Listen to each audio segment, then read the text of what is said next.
Yeah. All right, thanks for coming on. I've been looking forward to this. Yeah, man, the Regenaissance, man. We were just talking before you got live about blue light and all that in schools. I had this thought recently because I got diagnosed with ADHD and took all these crazy medicines and stuff for 7 years. And I realized my classrooms for, like, my high school was 2 stories, and one of them was, like, half, like, in a hill, so there was no windows in, like, most of the classrooms. Yeah. And I'm sitting here thinking, no shit, I had focus issues. I literally sat in a brick building with no windows to a fat teacher that listened to a fat teacher that literally talked about shit I didn't care about. Yeah. Blue light everywhere. I'm like, no wonder I had focus issues, man. What do you talk? It's just funny how that works. I mean, maybe even think about college too. In some of the old school buildings, I don't know about you, but I remember having classes in like a basement, and those were huge lecture halls. I didn't pay attention at all to any of that. No. Part of me wants to. I think it'd be cool. I mean, I'm not like a huge fan of the whole academia system as it stands, but what if we had like what are the Greek amphitheaters or the Roman amphitheaters where it's like outside, you're grounded because you're sitting on like a natural surface? Yeah. That would be a little bit enticing to me. I'd go listen to a lecture about something that I care about. It'd be interesting, but also I could totally see you getting even more distracted because you're just looking everywhere outside of the actual teacher. You know, it's interesting. There's a study. I did a project on this. Actually, this exact same thing in a communications class for that matter. But I did a project on light environments and school, like study children's ability to focus. It was very, very surface level. I was a freshman in college. But Yeah. there's a study. I don't know the name or who did it, but that showed the larger the windows in high school and elementary classrooms and stuff, your intuition might be like, okay, well, if a kid can't look out, they'll focus more. So they put small windows in a lot of schools through like the late 1900s specifically and early mid 1900s, and it actually showed the smaller the window, the more enticed the children were to look out of it. Mm-hmm. So the bigger the window, the more they're like, oh, there it is, cool, and then they would focus. So it's kind of an interesting like flip of intuition. That makes so much sense to not think about it, because all of the coffee shops I go to work, because that's where I normally work, all just big glass windows. Yeah. And I don't even necessarily look outside, but it's A, the natural light, and B, I don't feel trapped like those smaller windows. Because I mean, it kind of makes you feel like you're in a prison whenever you just have those tiny windows, and yeah. That's what it is, like more or less. I want to get this out of the way. So, Regenaissance man, Ryan Griggs. I got some raw milk here in the spirit of that.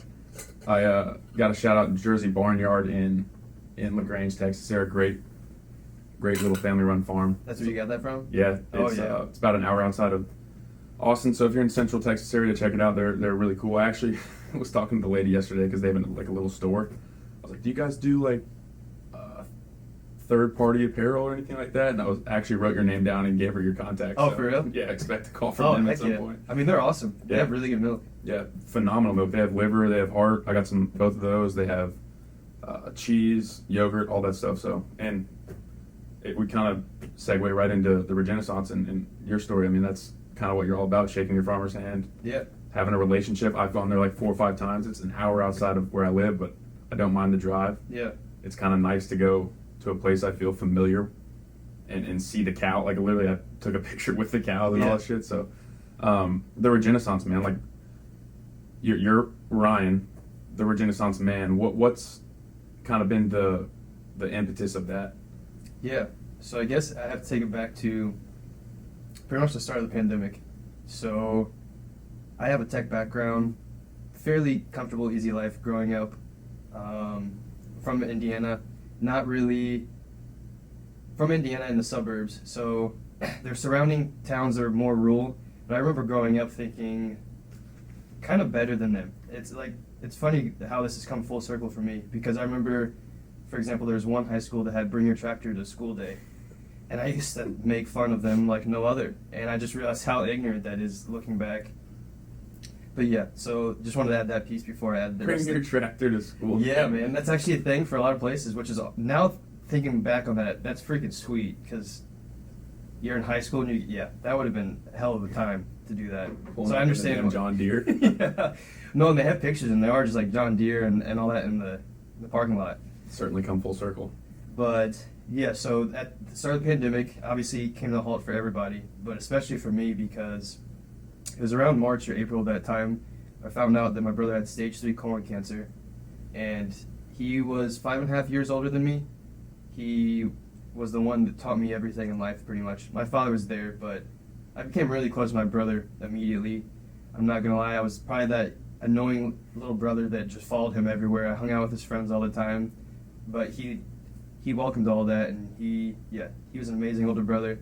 So I knew whenever I found out about that if it ever progressed to stage 4, that I would take time off and be his caretaker, because essentially he was the most important person in my life. There's no way I would have been able to live with myself had I not done something like that.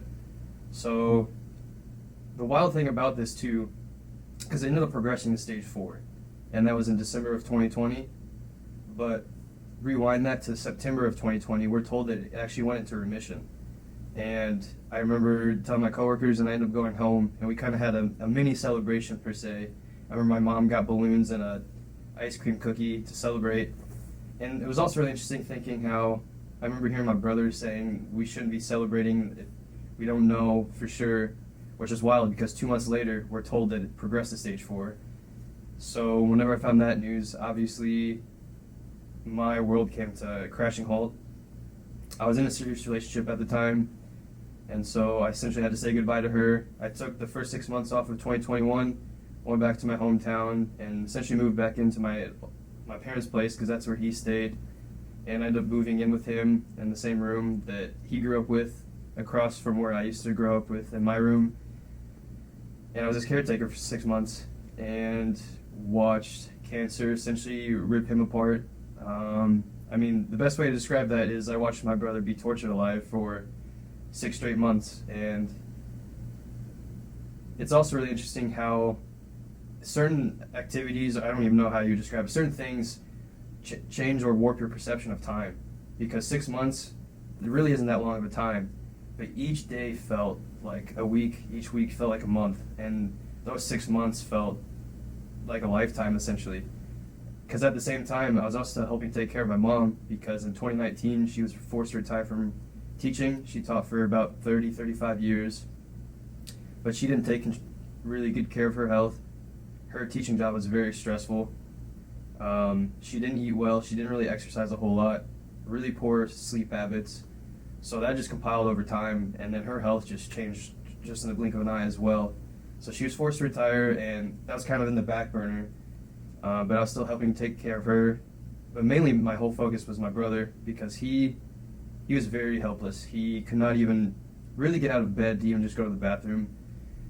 And how the bedroom was laid out, he had a bed, a recliner in the middle, and then my bed. And essentially the whole time he would just move from his bed to a recliner, and that was about it, outside of just going to chemo sessions. And You slept in the same room with him? yeah, I mean, you had to. I had to, because again, he was so helpless that even to just like adjust in his bed, to adjust his blankets, or getting a phone, literally anything he needed help with. And one day of that was enough, yet alone 6 months of doing that, because like I was saying, it was physical torture for him. It was psychological torture to watch, because it is the most helpless feeling in the world.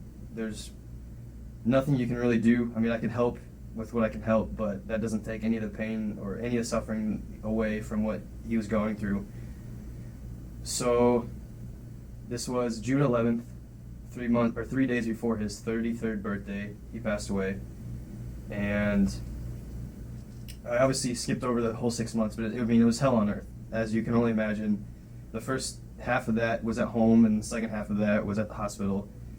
And yeah, I mean, that was just miserable watching your brother essentially just wither away in a very excruciating way. And he passed away. I knew leading up to that I wanted to quit my job. So like I was saying, I worked in tech. I used to work for IBM.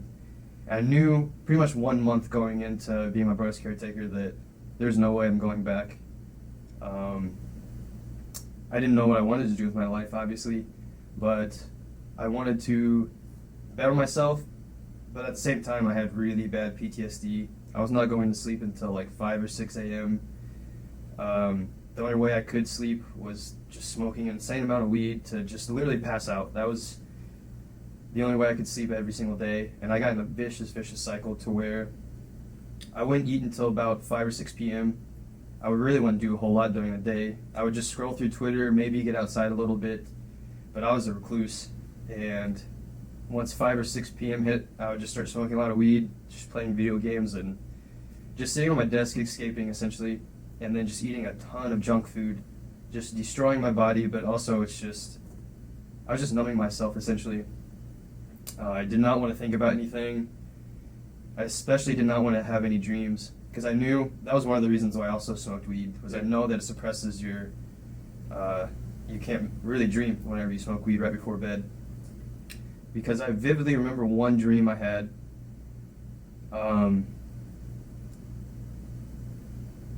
I was just sitting there in the kitchen table with my mom. She always took a lot of pictures growing up, which I hated as a kid, but now I'm very thankful she did that. We had so many picture books, but I vividly remember we were sitting on the kitchen table going through picture books, and she was just weeping, saying, my boy, my boy. And I woke up just profusely sweating, my heart was racing, and I was just terrified. And I started having more, I guess you could say, nightmares. Those aren't dreams at all. I was just having those continuously. And so I just started smoking to just suppress all that, because my world came to a crashing halt. I mean, I realized through all of that my foundation was made out of sand, from my friendships, relationships, what I was doing with my career. I mean, my whole mental headspace, how I viewed myself in life. Yeah, everything just crashed. So I ended up quitting from IBM. It was about a month after he died. My manager knew I was going to quit too, but he wanted to give me time to officially make my decision. So I quit, and I actually withdrew my 401k and just said, okay, I'm going to figure this out. I don't know how long this is going to take. So I did just that. But essentially the first 3 or 4 months after he died, again, I was just smoking a lot of weed. I really wasn't doing anything at all. I barely got outside. I remember when I first came back, this was around mid-July, one of my friends had a birthday party up at the Domain, and there's a nice little seating area with benches and grill outs, so he was just cooking and whatnot, and I was just sitting there, and essentially the whole time I didn't really talk. And I don't know if you've seen the movies or shows where someone's sitting there and it starts getting really muffled, everything's moving around and whatnot, it's all blurry.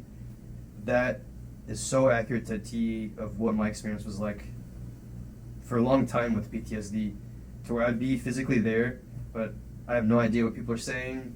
I'm just so numb to everything that's the best way I can explain it, is just how they have those in the movies. And that's exactly what that was like, to where one of my other friends there, he was just telling me to get up and move and talk to people, but I was just so destroyed. And obviously he didn't know what I had gone through. I mean, he knew that my brother died from cancer and I was gone for 6 months, but he didn't know exactly everything I went through, so he couldn't relate, which now looking back, I completely understand, because I didn't even realize how terrible cancer was until I first got there. Because rewinding, whenever I went back to September of 2020 when we were told he was in remission, he seemed totally fine. He would do chemo every other week, and by the time the second week came around, he was playing tennis, he was working out, he was fine. I mean, the first week it was a little rough, but whenever I got there, yeah, he was like my normal brother. But whenever I went back in January of the following year, in 2021, I remember that first night, I smoked an insane amount of weed and started drinking just because he looked so terrible, man. And that happened so fast. I just remember he was sitting on his recliner in his room, and man, that was only 4 months had gone by, and just a completely different person, very sick looking, and it was essentially a reality just slapped me in the face. So yeah, I was just trying to process all of that. Obviously I ended up ending that relationship, and that was a disaster too. My mom was still getting worse and worse, so it just seemed like everything in my life just was going really bad. And this is where Twitter came into play. So while I was taking care of my brother, he was using Twitter, which surprised me because he's never been a huge social media guy. I would say I'm the more outgoing, conversing, how I met you, that's how I've always been. But with my brother, he has his friends, and he's outgoing whenever he's in groups, but he doesn't take the initiative or anything. So that's why I was really shocked he had Twitter. But then he's huge into Bitcoin and libertarianism and a few other, I guess, niche topics, and he was showing me the true value of Twitter, to where you're just following a bunch of people that sharing a lot of information that's amazing that you don't get on modern day journalists and all the other BS that has just really infiltrated all of the Even other social medias. Yeah. It's just not the same. Yeah, because with Twitter too, is a good thing is if you post something that is either false or misleading, you'll get called out for it. Mhm. And that's what I love about that. There's a lot of checking in on people to see what's true and what's not. So I started following, it's probably like 1,500 accounts of just health, money Twitter, mindset, masculinity and femininity, just all kinds of different ones. And I would say I went to Twitter University for like those 3 or 4 months, to where I was learning so much, but also unlearning a lot. I was vegan for 2.5 years, and during all of that with my brother, I was vegan as well. And it wasn't until I came back to Austin, and I'd say it was around August of 2021, to where I switched back to eating meat, and that was again through Twitter. And so I was slowly starting to, I guess, realize that what I've gone through was absolute hell, and I wouldn't say it's an anomaly because it's becoming more and more common, which is why I started this brand. But I don't know too many people around my age that have gone through anything really similar to that. And at the flip side, I realized through Twitter that I could overcome that, because there's so many people sharing their own stories that had gone through hell and back, whether it be healthcare failing them, and they took it on themselves to deep dive and figure it out and then heal themselves, and they just want to help others. So many stories like that. So that gave me a lot of hope. And then especially with men's development, because I would follow a bunch of guys that were just all about men's groups and mindset. And this is, I guess, kind of the start of all of the ice baths and Wim Hof breathing, and all this has just started to really pop off. And I'm so glad it has, because I went on a men's retreat in January of last year, and then that was when it really started to pick up for myself. I started adding a bunch of habits that were really beneficial to myself. One specifically was walking. So that was the first, I guess, nudge that I took, because I was still smoking a lot of weed, still escaping, but during the day I would make sure to get outside and just try to walk a lot. I would go to coffee shops just to get out of the house, and then I would just read a lot on Twitter and just start learning a lot, trying to figure out what I wanted to do with my life, because now I'm still destroyed mentally, but at the same time I'm starting to get the little ounce of hope and starting to take the small actions to where I'm starting to finally gain some momentum in my life again. I'm trying to get my bearings straight on. Go ahead. This is a good time. I mean, I want to thank you for sharing that first off, because it wasn't, I mean, that's not even easy for me to hear, just talking about your brother like that. It's certainly not easy for you to talk about. I have a brother that's 4 years older than me, and in many ways, same type of vibe. Like, I'm getting emotional thinking about it. Just you said it, the hell. I can't. I literally can't imagine in my mind him not being like able to get into a recliner and stuff like that. Just the helplessness that would make me feel, that he feels, if that makes sense. So it's not like I feel helpless because it's more like I feel helpless because I know that he would be helpless, and I want to kind of unpack that for you, like from your perspective, if you don't mind, just because. And we spoke a little bit about this when we met up at Zilker, and I mentioned to you then, dude, your authenticity is like, I really don't know if I've ever met somebody that's just like so, like this conversation 5 minutes in, we're already talking about stuff that's almost making me cry. Like, people are gravitated towards that. You're because a lot of people would keep that in, as you did probably for a while, right? You hold it close to your heart. You don't want people to know. You don't want people to think that you're messed up or that you've gone through this, or even receive pity from other people. But for you to go through that and come out even where you are right now, like it's just remarkable to me. And we're going to get into it more, just about like the impact that you're having now and that you're going to continue to have. But what was, like, I'm trying to figure out, like, what was like a day-to-day for you when he was in the midst of that, or towards the end of his life? What was like a day in Ryan's life in month 5 of you being his caretaker? So I'll say, I'll do it whenever I was at home versus the last half the time when he was in the hospital. So pretty much whenever we're at home, we would have his appointments that I would take him to. He would do chemo every other week. But man, sleep did not exist. There wasn't really, I guess, a typical day. There were a lot of, I guess, typical things that would happen. The amount of throwing up he did was insane. That's really desensitized me to people throwing up now. That's just like so normal to me, because every single day it'd just be trash cans full of it every single day. Really tracking his medicine, and specifically he was on a lot of opioids just to manage the pain, because that was the first thing. Whenever I first got there, he was in so much pain already, and he was really terrified of taking such strong things like oxycodone and oxycontin. He didn't want to get reliant on that, but he needed it, because there'd be days where he'd just be laying on his bed just cry out for my name, and you just have to sit there and watch that. Oh, what was that like, hearing your brother cry out for your name? The worst possible feeling you could ever have, for sure. I mean, I remember watching the series The Pacific. Phenomenal.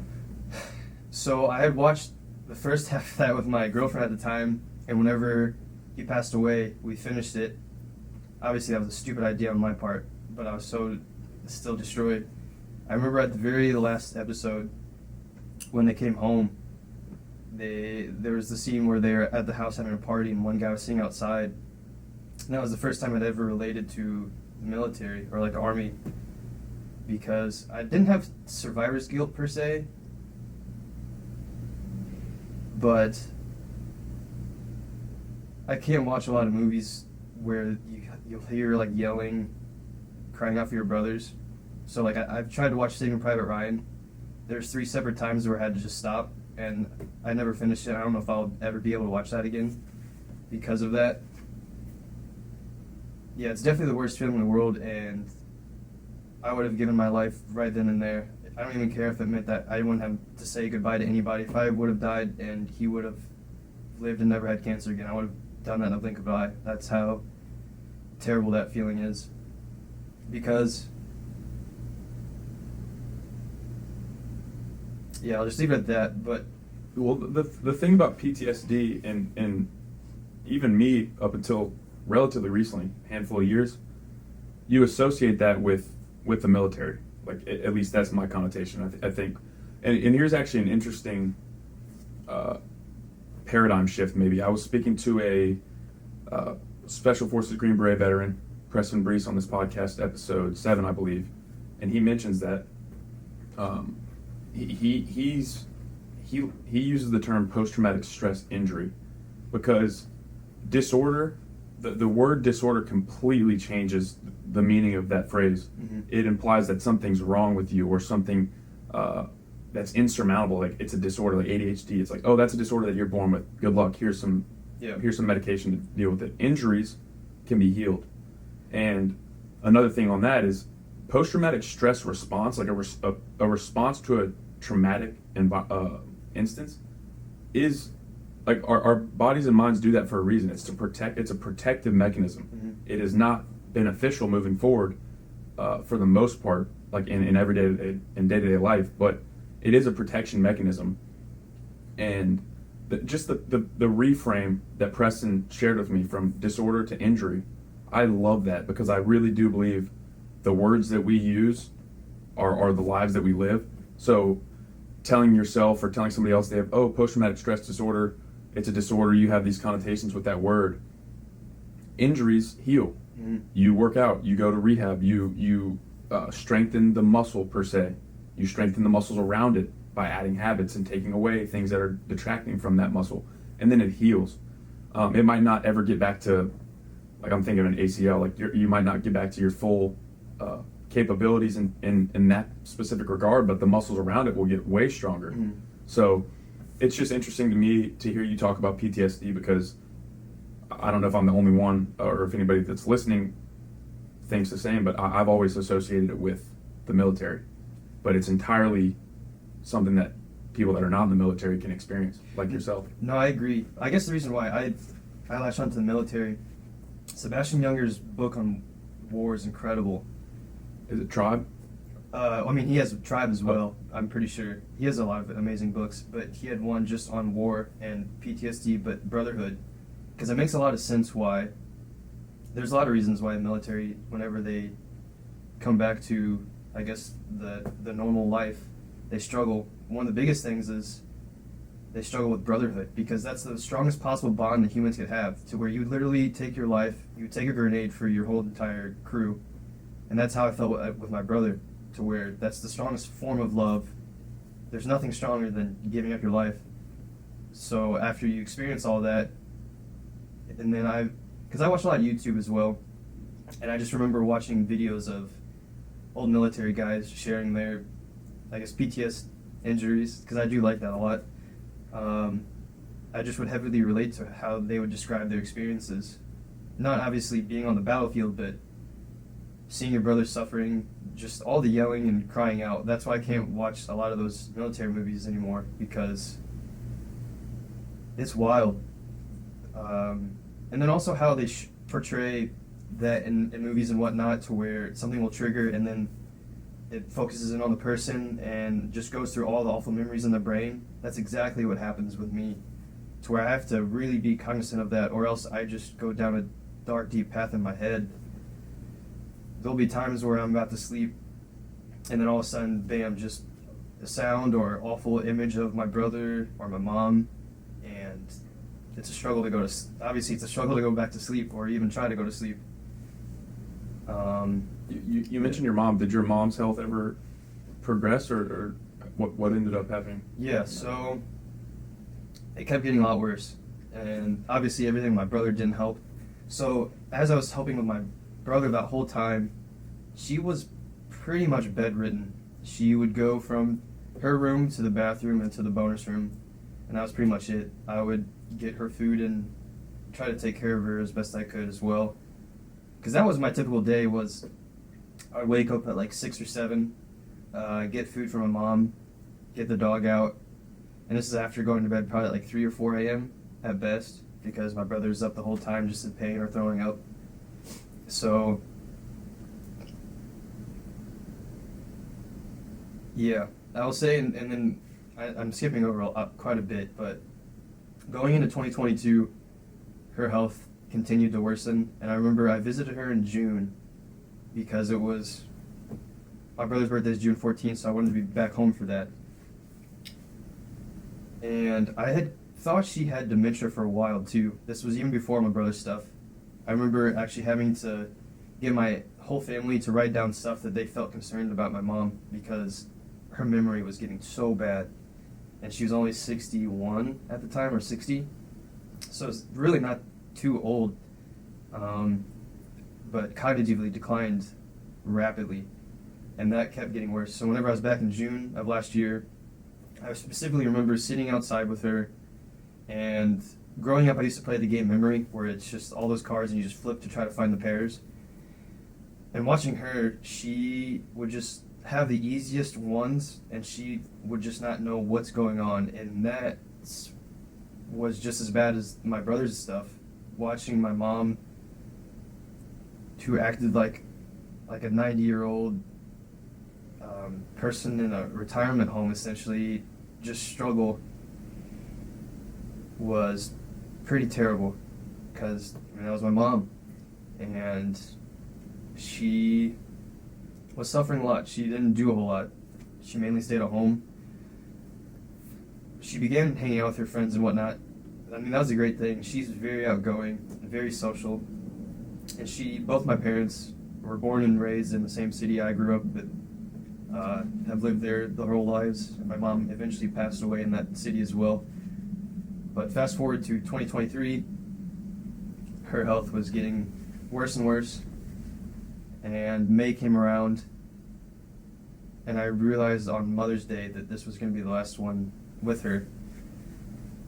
And as I was trying to, I guess, heal and not necessarily, I guess you'd say, overcome with my brother's stuff, I had suppressed everything with my mom. And so May hit me like a train wreck. I remember I was just about to park inside Whole Foods parking garage, and then I don't know what hit me, but that realization hit really hard. So that whole entire damn Mother's Day, I was just driving around, essentially just weeping and yelling and grieving, essentially. And I texted her essentially my goodbye. So I know we'll eventually talk about my apparel brand. Mm. I had that launch date set for May 28th, so that's Memorial Day weekend on a Sunday. That Friday, she texted me out of the blue asking for my website, which I found interesting, because she had been the one that always texted me every day and essentially called me. She always loved talking, but as she declined, I had to be the one to be doing all that. So the fact that she reached out, I found strange, because she hadn't done that in a while.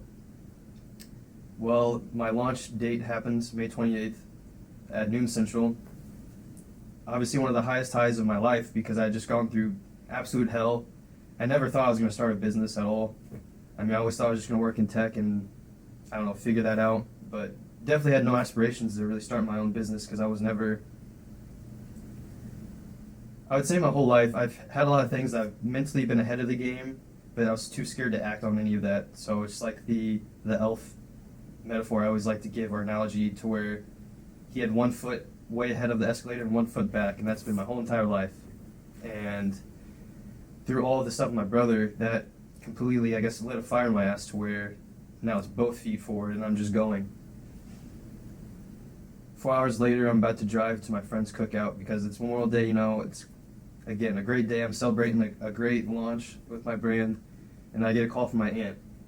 I knew immediately what that was for, because I can't remember the last time she's called me. And then I received news that she passed away on the day of my brand launch, which was just wild timing.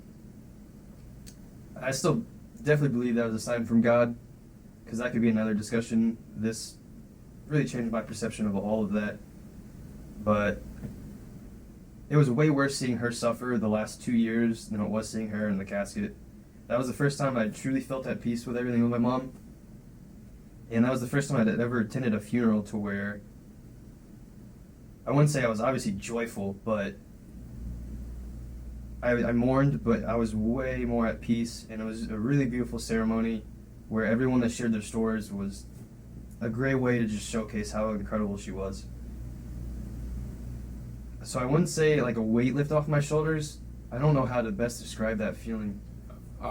So I'll interject right there. Yeah. I don't have anywhere close to the same experience, but my Nana, my dad's mom, passed away last year from dementia, and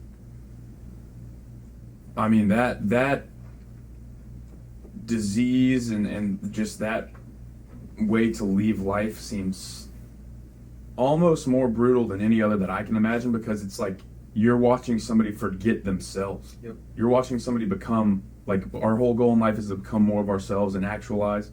You're actually watching somebody become less of themselves. And I remember vividly my Nana, I saw her, they lived in Atlanta, my papa still does, but my Nana I saw in January. I went to college for the semester, and she would come over. We knew she had dementia, but she would come over and like say the same thing twice or three times, and but she was funny. She would laugh. She was just always kind of like a lighthearted person to be around, and she could actually walk. Like, she would come over to our house, and I got home from that semester, and we went over to her house. I knew it had gotten worse, but I vividly remember walking into their apartment and seeing her on the bed and like being taken aback. I was like, that's not my Nana. Yep. There's no way. Like, she couldn't move, she couldn't speak, she couldn't use the bathroom. Like, she had bed sores because she had been laying down so long. Mm-hmm. And the reason I bring this up is the experience that we had, like a life celebration. It was very quaint, very personal. Probably 20 people in my parents' backyard. We literally just had food. It was literally, it was like almost a party. It was, but not in like a disrespectful or a dishonorable way. I view it the same as you did. I took it as, I know for a fact that she's better now than she was 2 days ago when she was quote unquote still alive. Mm-hmm. And to see also my dad and my papaw and my uncle sort of kind of have that same realization where they're like, okay, whew, like not for our sakes, but for her sake, mm-hmm. she's not suffering anymore. I believe that she's resting with the king of the earth, of the universe. And almost more so for my papaw, I remember it, because we thought that our worry as a family was it was going to kill him because it took so much out of him, which is interesting to hear you talk about your brother. And that was our worry because my papaw's pretty healthy, like relatively speaking. Mm-hmm. And we were so worried that it was going to drag on to the point where he was going to end up dying because of that. And it's so strange because I think that he would agree, and it's like, how can you agree losing somebody would be like a positive or for them or for you? But in a weird way it was in that life celebration, the ceremony, celebrating the life and the impact that my Nana did have. It was really beautiful, and in the same type of way as you just mentioned, it was like a weird type of peace. Mm-hmm. It was strange, so I wanted to share that as pretty similar. Well, I mean, Alzheimer's dementia is awful because that can last for 10 plus years of just hell, and caregiving, I guess fatigue or whatever, I don't know, there's some term for that, I know, because I know for my case, for example, even my brother, we talked about with my brother that it was worse for me than him, which is wild to say, but he was also, I mean, he was much, much stronger than me mentally too. He was the most mentally tough person I've ever met. But yeah, caregiving fatigue is real because it's a very helpless feeling for a lot of different diseases like Alzheimer's. There's only so much you could do, but you feel like you can't cure it. And so you're just helping them slowly, painfully die. And it's terrible to watch. So that's why whenever the funeral happens, in some cases, because obviously I was not at peace with my brother's stuff. I don't know if I ever truly will be at full peace with all of that. But just comparing that to my mom's funeral, just seeing them suffer for so long, like you were saying, they're finally at peace. And it makes you feel more at ease with everything as well. There's my uncle Scotty's not actually my uncle, but that speaks to his impact in my life as a young child. We called him uncle. His youngest son, Carter, was my best friend. His oldest son was my brother's best friend. Carter got a very rare form of bone cancer and died when he was 7 years old. And watching my Uncle Scott and my Aunt Leanne go through that, they ended up going through a pretty, let's say, nasty divorce. Just because it has that impact, and you can speak on it better than I can, and better than probably anybody in the world, frankly. Just the impact that can have, like the illness and then the passing of a loved one, specifically a sibling. It's remarkable the impact that can have. But my brother asked him this question once, and I literally never forgot. I wasn't even there. He's a faithful man, and my brother asked him, how on earth did you keep your faith, like losing your 7-year-old son, like brutal, like same type deal. Thought it was a remission, like just a brutal cancer. I mean, cancer is never not brutal. Yeah. But something about a 7-year-old, it's like the most innocent being in the world. And my brother asked him, how did you keep your faith? And the way that I imagined it, the way that I heard it is he thought about it for a second and said, it's the only way that I know I'll see him again. Which is pretty crazy. I agree with that. That stuck with me because I think that speaks to whether or not you believe in heaven or that you will actually see him again. I believe that he will. The hope that brings, the light that brings into the darkness, because then if you don't have that light, or if you don't have the perspective that it's the loss or the suffering is for something, I just feel like it would be encapsulating darkness. Yep. And so, I mean, and we're going to get into it about your brand and in your mission now. But yeah, I mean, dude, I can't thank you enough for like getting into this. I really can't. I mean, it's like I feel like I'm having therapy right now. It's just it's remarkable just sitting here listening to you talk about those things, because you mentioned to yourself the amount of people that have lost their mother and their brother and gone through the health issues that you went through by the age that you are. It's infinitesimal. It's like very, very small. Yeah. And so, more power to you, man. I respect and support the absolute hell out of you, and I appreciate you sharing that. And I want to get into your health issues as well, because I think that also plays into the Regenaissance. Yeah, man. So, whenever I came back after my brother died, I weighed 124 pounds. Wow. Because like I was saying, I was vegan. There are some vegan, I guess, friendly places where I'm from, but I just was not eating. I had no appetite. Just watching what was happening to my brother, I could not bear eating anything at all. So the only way I would eat, actually, I realized it was around, I wouldn't start smoking weed until like 5 or 6 p.m. again, and then I would just try to eat. This is also the power of community. My neighbors would make me food, and that's how I'd pretty much just get by. That or just eating Chipotle just to get enough calories to sustain myself. So yeah, I lost a ton of weight, and I was just skin and bones by the time I came back. So, like I was saying too, in August of 2021, I switched back from being vegan, and actually the first meal I ate that was non-vegan was Chick-fil-A. That was a really bad decision because obviously with fast food, I became addicted to that essentially. And so that's all I was eating whenever I would just smoke a lot of weed and escape. It was just a lot of junk food. So my body was just destroyed from that, on top of just depleting all of my body from vitamins and minerals that are needed from all the stress, lack of sleep. That whole 6 months just destroys your body. Absolutely. I mean, and then no sleep, horrible mental. Yeah, you're gonna deplete your body of a lot of essential nutrients and minerals that you need. So I was having really bad gut issues, and I would panic a lot. And I would convince myself I had all kinds of cancers. I thought I had colon cancer. Luckily, I did a colonoscopy and endoscopy, which was fine, but my gut issues would continue to persist. I would go to the gastro. All they would tell me was the fact that I had an overacidic stomach, so they'd prescribe me antacids. Turns out I had low acid because I switched from vegan, and that can be a problem a lot of times. So not only were they wrong, but everything that they were prescribing me just worsened all my symptoms. So you're just real quick. So they were saying that you had too much acid, so they were giving you anti-acid, but in fact it was you had low stomach acid, so you could, if your gut wasn't in. Okay, so literally what they were giving you was making what you had worse. And this is a very common issue.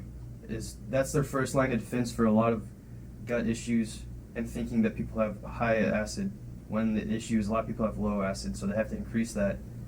But with their, yeah. This was also what made me start just questioning healthcare, because I was spending so much money. And then this was around November of 2021. I did another colonoscopy and endoscopy. Came back fine. I didn't have any polyps, cancer, or anything. But my issues continued to persist. I would have crazy bad belching. And again, this is all associated with low acid. Everything I would eat, I would just get crazy bad bloating. And then this kept persisting on to the following year of 2022. And I'm trying out a lot of different things of what I wanted to do, I guess, as a career or mission. I was thinking about music, because I'm obsessed with music, or Bitcoin. I would try different things, but nothing was really sticking. And then this was February of last year. I heard about regenerative agriculture, and that really clicked for me, to where I realized I was so disconnected from our food, as are majority of the people. So I started learning about that a lot, and I realized this is where I wanted to be. And so I started traveling a lot, because me and my brother would always talk about traveling together and doing road trips. That was essentially the thing that really kept the hope alive. Obviously that didn't happen, so I wanted to do a road trip around America. But once I had learned about regenerative agriculture, I visited some farms. My health was still getting worse and worse. I was getting no answers at all from any of the doctors or gastro in Austin. But I was still, just keep doing my own thing and traveling. I remember this. I was in Colorado, and I was on a farm for about 3 days, and I was about to head to my next destination in West Colorado, and I was just getting really bad gut issues. I now realized it was with just bile issues. I was still in such a bad, mental space that I panicked, and I drove all the way back to Austin that day, and that's like 15 hours. So that's how bad my headspace still was last year. And I remember I sat down on my couch in Austin thinking, what the hell did I just do? And so this is also where I started learning about myself, that whenever things like this happen, the best thing to do is take action. So I signed up for my farms. That was where I found a farm in Pennsylvania through Woofing, which is essentially World Organic. So it's WWOOF, Worldwide Opportunities on Organic Farms, and essentially it's in exchange for housing and food. It's your labor. It's a great organization. It's global, and I just wanted to try out different parts of the country to get a feel for where I'd want to plant my roots and start my own ranch or farm, whatever that was going to look like. So again, my health continued to get worse, and still no answers. I was doing all kinds of blood tests, stool tests, and then I was on the farm. This was September of last year. I was supposed to be working on a farm in Pennsylvania for essentially 2.5 months. So I started on that, and that's when I shared my story on Twitter, and that went viral overnight. And then people were really interested of me sharing everything on the farm, because so many people came to the realization like I had, to where with the pandemic started making you question about everything, but then with food specifically, and then you realize, oh shit, I don't know the last time I visited a farm. I don't know the last time I talked to a farmer or a rancher.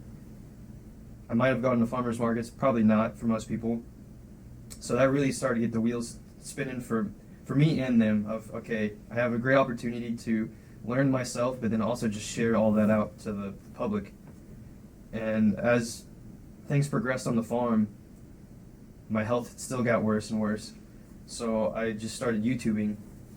I convinced myself I had SIBO, small intestinal bacterial overgrowth, because there's just a laundry list of health issues associated with that, and I had all of those to a T.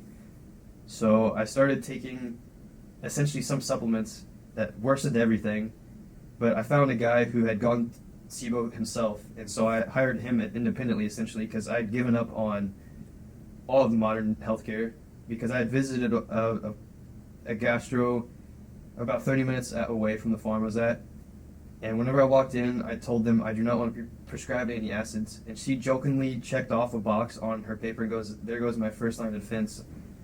And then she ended up prescribing me something else, and I didn't even look at it. I just ignored everything else she said and left, because looking back, she was wrong on all of it. So I hired this guy. He started recommending me some supplements that didn't really help. The best thing out of all this, though, I took a SIBO test, because you needed to have a third party for that. Because I remember, actually, I was trying to get a SIBO test through this gastro, but they wanted me to take the meds first to see how that would be, and then schedule another appointment, and then be able to take the SIBO test. So I was like, no, screw that. I'm not going to waste my time, money, and all of that. And take another thing. Yeah, that would have worsened everything, because it was not anywhere remotely with what was actually going on. So I took the SIBO test, and it came back negative, which was obviously great that I didn't have SIBO, because that's a serious issue in itself, but was also very frustrating because I still don't know what's going on. My health got worse and worse. I had really bad fatigue. I remember, because farming is grueling work, I was working every single day essentially, because on the days you have off, you still have to go out and take care of the animals, because obviously they need someone to move them, feed them, etc. And then, I mean, the farm is unpredictable. There's stuff that you'll need to take care of. I was getting really bad joint inflammation. It's very hilly in these farms, especially the one I was on. So I remember I would just walk up the hill and I'd be so out of breath, just like I had ran a half marathon, which a year before that, right before the pandemic, I ran the Austin half marathon. So this was a huge mind battle with me, because we would have lunch break, and it's an hour and a half lunch. I would eat as fast as I could so I could just go back to my house, and I would just collapse on the floor and just take a nap, and then just try to struggle through working the rest of the day. And then 4:35 rolls around, I go back to my house, and I just sat there like a lump. And I would pass out at 9, I would wake up, and it felt like I didn't sleep at all. And so my mental was getting worse and worse because I did not know what was going on. So I ended up taking time off from this farm because we tried a lot of different things too. They were trying to help out a lot. I was very blessed with the farmers that I ended up working with. They were incredible. But health comes first, especially with such grueling work like that. Because I could not even hold like barrels of feed and whatnot. It was, yeah, I don't even know how to describe it other than I just felt like just so weak. So I ended up going to Pittsburgh actually for a few weeks, finding doctors there, but then I ended up finding another independent guy through Twitter, which ended up being the thing that helped me the most, through Twitter of all things. He had crazy bad gut issues himself. He's born and raised in Mexico. I guess the healthcare down there failed him as well, so he just went down rabbit hole after rabbit hole and fixed his gut issues, and now he just wanted to help others. So I hired him. You want to give him a shout out? Yeah, Alejandro AD, amazing guy. He's only like 19. No way. Yeah, so I'm like 10 years older than this guy, and he's giving me these amazing breakdowns of gut issues, all kinds of different possibilities, and he actually helped me with the acid. I started taking vitamin B1 with each meal, and that helped tremendously. But the other two things that he really had me do that not a single doctor recommended me, not a single one, was take a vitamin and mineral blood panel, full extensive one, because you can do that independently, and then take a thyroid panel. Those two answered all of my issues. So I was deficient in quite a few vitamins and minerals. I just got it. That's insane. Yeah. Not a single one. Not a single doctor. Dude, I don't even know. Like that's like the thing that's crazy to me is that's not surprised. Like I'm actually not surprised by that. Yeah. It's just like how is that where we've gotten? And that's not even. I don't even want to like talk shit on doctors as a whole, as a general like rule of thumb. I think it's more of a product of where the medical system is as a whole right now, and the schooling and all these things, and how much pharma has to do with it. But yeah, I just had to interject. That's insane, dude. Because like knowing what I know now, literally, I think the thyroid, and we can talk about this as well. That's like the first. I tweeted this a while ago. The first thing I would tell anybody if they're not feeling as good as they are, or even if they are, take a thyroid panel. Yeah, well, so all of my symptoms, because it was really laundry list. I mean, looking back, I now realize that it was Hashimoto's. My hair was thinning. I've always had super coarse, thick hair. Every haircut I ever get, people are always like, "This is some of the thickest hair." Look at that stash. I mean, seriously, come on now. Yeah, so it's just really thin, really brittle, dry skin. Again, like I would go to sleep and it's just like I didn't sleep at all. I would not wake up refreshed. Really awful memory. So as I was working on the farm, I was also just reading a lot and just trying to just share everything about regenerative agriculture on Twitter, because I realized there's a huge opportunity to bridge that gap essentially, and reconnect us back to all of that. So all my free time I would just spend in coffee shops just trying to write and all of that. But everything that I'd read, I'd have to write down everything because I was not remembering a lick of this. It was awful. And then I would just have really bad brain fog as well. And again, I had really bad joint pain and inflammation to where each step I was taking was painful. So yeah, I did that vitamin and mineral panel. It showed a bunch of stuff I was deficient in. Did a thyroid panel, and one of the markers was crazy high. And I looked up the meaning, and it was Hashimoto's. And that made so much sense. Why the farm, all the traveling I did just worsened everything. And the thyroid was connected with my gut issues, so it all made sense why everything that was going on with me, those were the issues, and found the root cause of all that. But this was January of this year. I did not find any of that out until January of this year. So essentially 18 months of uncertainty, thousands upon thousands of dollars spent on tests, for them to not help at all. None of them the right one. Yeah, not a single right one. Well, I mean, I guess some of them are right ones because you still, some of those tests you test negatively, so it's still helpful, like Sure, SIBO. sure. So yeah, I ended up having to leave that farm early, and this was late November of 2022, and I was just trying to figure out, again, my health stuff and focusing on that because I had another ranch in Montana lined up essentially at the very beginning of February of this year. So I had some time to try to heal. So January rolls around and I got those answers. So I started to take supplements and really trying to fix my diet and stress and whatnot. And one of the supplements that I was taking was a thiamine supplement because that was one of the things I was deficient in. And I guess my colon had just been severely, severely destroyed, probably with my liver and kidneys. I mean, all of that was just really messed up to where I had a really severe reaction to the supplement. I was going from Salt Lake City to Boise, Idaho. This was 1 week before I was about to start on this ranch in Montana. And I had the worst health scare of my life to where all of a sudden I just started getting really bad, just like fatigue and like fever, like chills. I felt like I had mono again. And I didn't know what was going on. I just got to my Airbnb. It was really cold in Boise, obviously, in January. But for some reason, with what was going on, it felt even colder. So I was just getting really bad cold chills. I was barely walking outside. And so I was pretty much just in my Airbnb, in my bed the whole time. I was starting to get really crazy upper abdominal pressure and pain, and lower abdominal too. All kinds of just crazy noises going on. And that was another mind battle in itself. A, because of just the uncertainty, but B, I would have to just like readjust myself on the bed to be comfortable. And it was deja vu of what was happening with my brother whenever he was in his bed, to where he would have to just certain positions where he was semi-comfortable with what was going on to his body. And so I was thinking, okay, there's no way this is cancer. I've done 2 endoscopies and colonoscopies already, and those I didn't have a single polyp. But at the same time, I have no idea what's going on. Things kept getting worse and worse. I was not eating or barely drinking. And then Wednesday rolled around because it started happening essentially on a Monday. And I was just getting those crazy fatigue and fever and abdominal pressures. But then Wednesday pretty much kicked it up a notch to where I had to go to the bathroom immediately.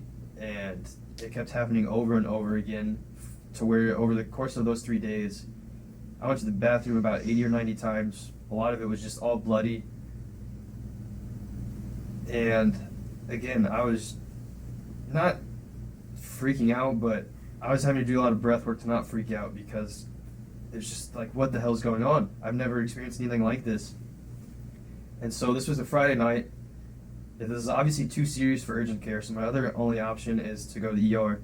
So I told myself the next day I'm going to go to the ER. So the next morning rolls around. It was like 6:30. I had to head straight to the bathroom.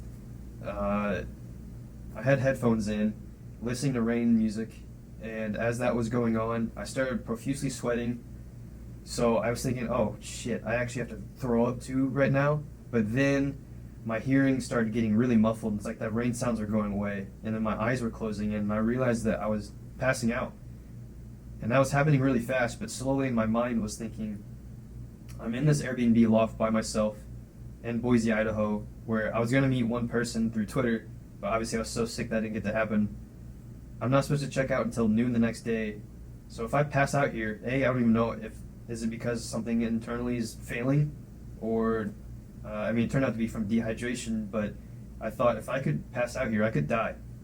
And so I was just thinking to myself, that can't be an option. So I hobbled to my bed, and I just told myself over and over again that you're not passing out, and really focused on my breath, took really deep breaths. Somehow that worked. I don't know how, by the grace of God, that I didn't pass out. My hearing started slowly coming back together, my eyesight started reopening, and then I got my stuff immediately, and this was around 7:30. It was still dark out. It was kind of sleeting, so luckily there was no cars, and I just ran every red light. It was only like a 7 or 8 minute drive, luckily. The ER was just right around the corner, but I luckily made it there.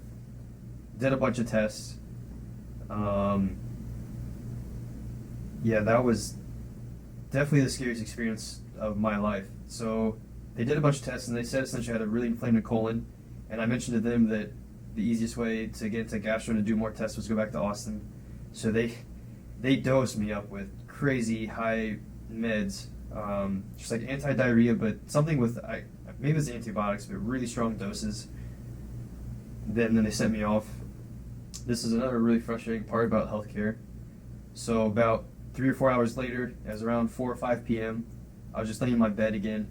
I could slowly feel myself passing out again. So I was like, what the hell's going on? So I called urgent care and realized, wait, this is still too serious. So I had to drive actually back to the ER. And I was panicking so much from what was going on. I actually had packed my backpack with everything. Because whenever I sat down in the ER, I told them, I am not leaving. Because I almost passed out this morning. I can feel that happening again. I don't know anybody. I'm in this spot by myself. I need to stay here. Fortunately, the whole issue was I was just severely dehydrated. They gave me 2 liters of fluid. That solved everything. But the really frustrating aspect of all that is why didn't they do that the first time I went there? Because of their mistake, because that is their job. I'm such in a bad space. I'm not the one that's supposed to be telling them, hey, I need water, I need 2 liters of fluid. I didn't know. That cost me $3,000 just because of their fuck up. This is a shout out to Crowd Health, because I don't have health insurance technically, but I use Crowd Health. They fight with the bills, and essentially it's crowdfunding. So I end up getting that. I paid like a couple hundred, and then the rest ended up being covered. But it makes me think about all the people that aren't aware of these types of amazing services, and they just get screwed over and have to end up paying that full $3,000 when that's a lot of money. A lot of people don't have that. Yeah, and that's just from their mistake, and that's so frustrating. But that's here nor there. So I came back to Austin. I drove back immediately over the course of 4 days. And I had a gastro. Okay, also this is another more frustrating aspect. So I use Austin Gastro, which is quote unquote the best gastro in Austin. There's a lot of offices here. I had an established relationship with one of them.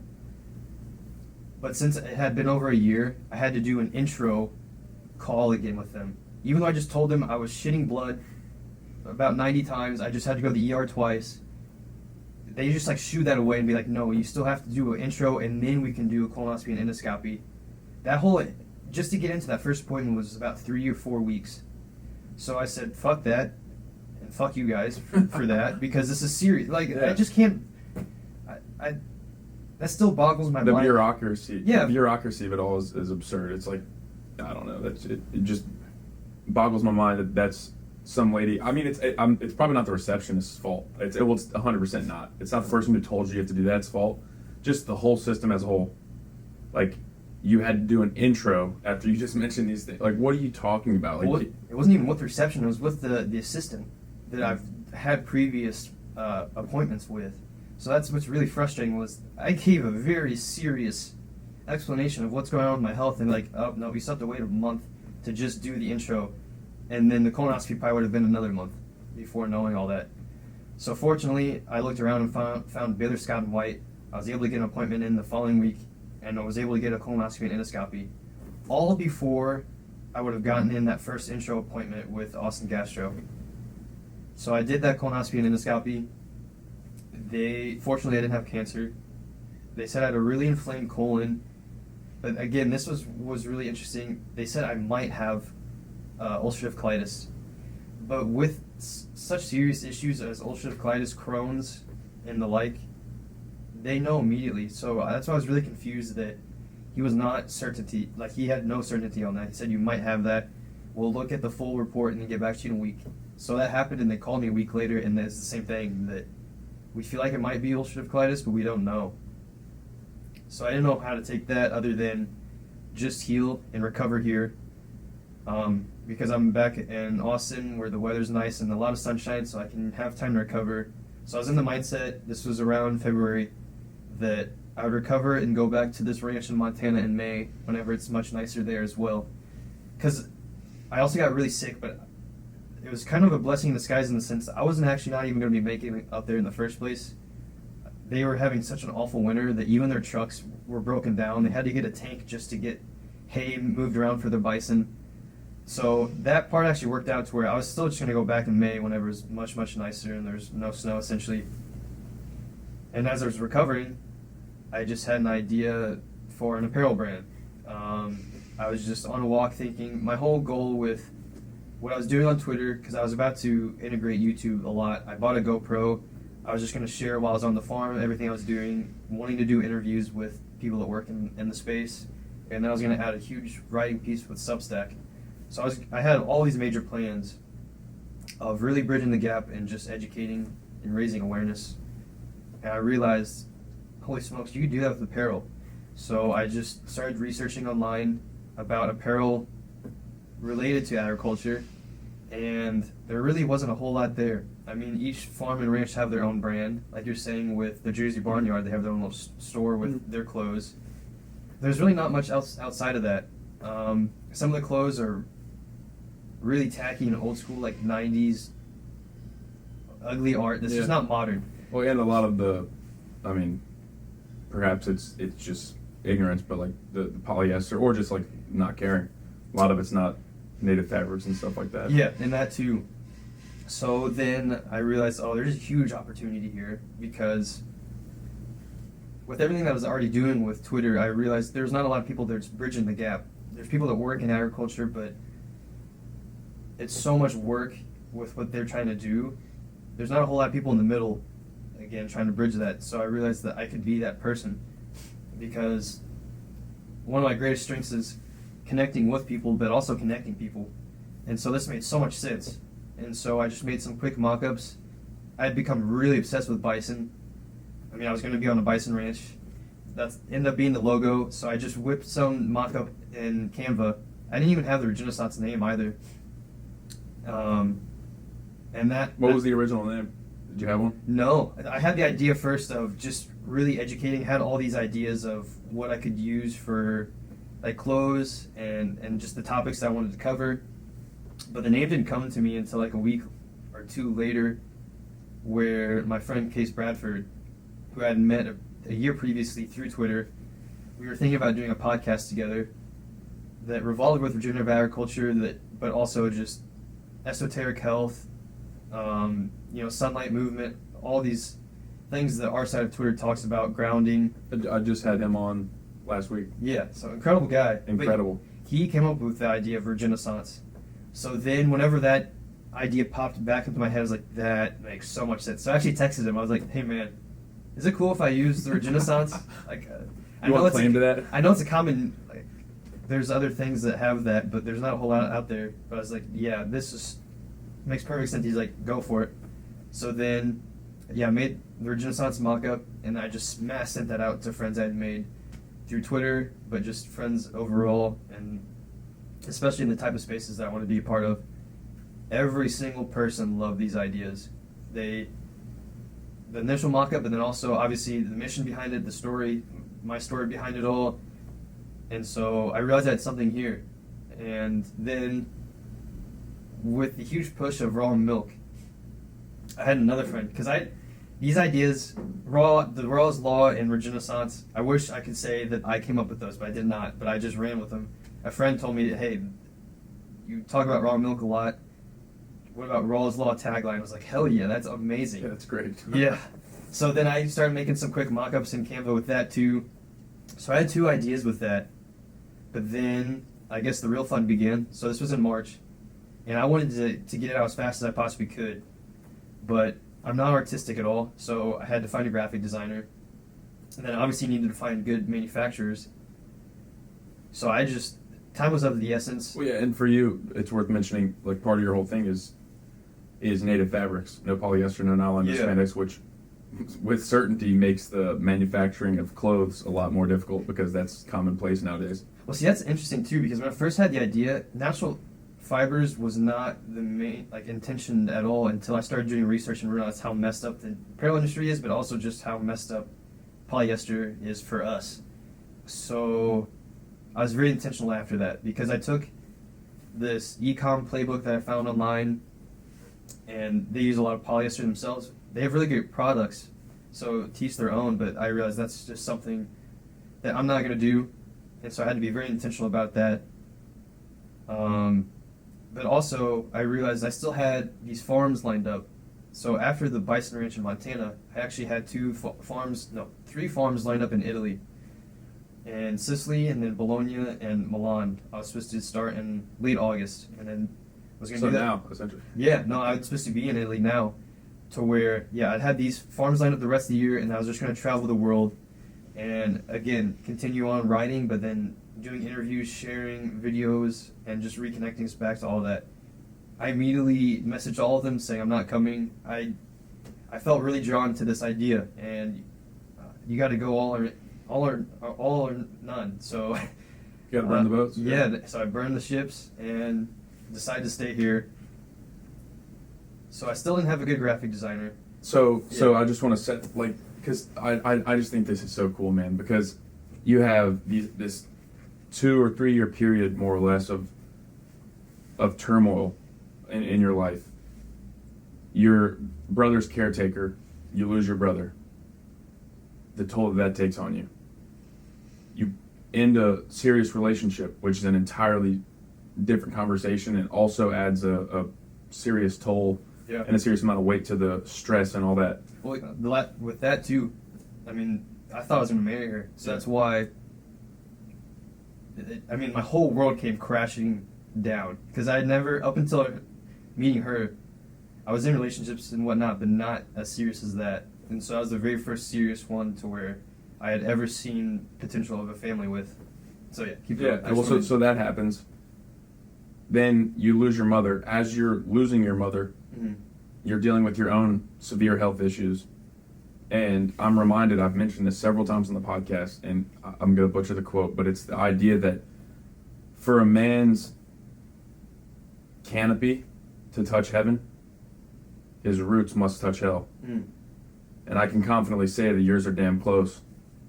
So to hell is what I'm saying. So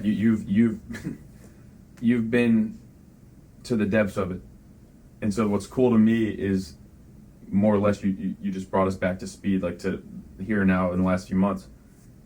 You've got this foundation now. You know what that's like, and you've weathered through it. You've gotten better. You've weathered the storm more or less. And now I think what's starting to happen is that canopy's starting to grow because you have that foundation. You've seen hell, you've touched hell, you've seen the darkness, you've touched it.